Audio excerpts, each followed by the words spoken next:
se la volevo dedicare stasera, si può dire a Luca che è venuto da Salerno per sentirsela dedicare. Perché?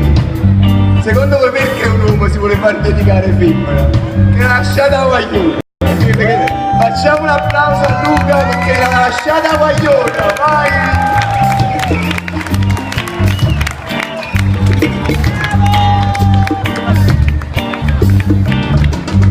Funny, oh, oh, funny, oh, femmina.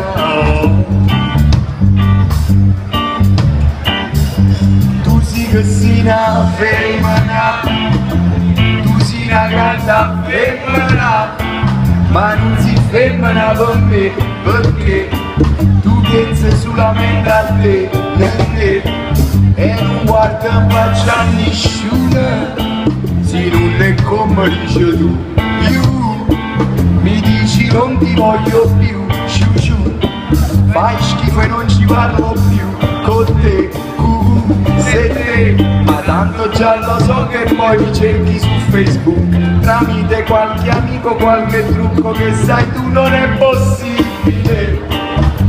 è tutto più difficile, così non va, non posso farci niente se non sono come voi, e se non cambio mica allora sono cazzi tuoi, lasciami vivere, nemmeno vivere, chi sto che fatta chiacchiere, e poi sapere un po' che per me, tu mi buffa la guarda,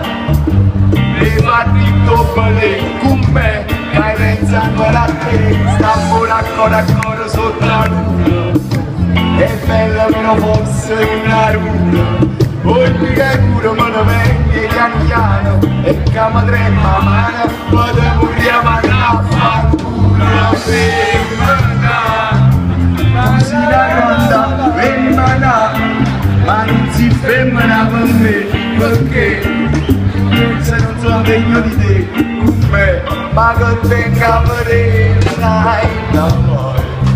non ti distrarre, dai, che guardi gli amici tu là, vai, ma che vai, come una lode, sì, una lode, un po' di onestà pure tu, che cazzo, siete gli amici, che cazzo, fai schifo, impegnati, non ti distrarre, comunque dove eravamo, lai, non si può fare così, ti voglio ancora bene, e tu non sai perché per lei, ma ricciance la mamma da, quella che fatta a me, per lei, tu fa messa a me, se crede che mi faccio s'accamare, se crede che impazzisco e poi mi sparo, che roba a te ma contenta sulla mente, ma non è vero niente, tenga salute sto chiudendo, femmina, bye bye bye bye bye bye, bye bye bye bye bye bye bye bye.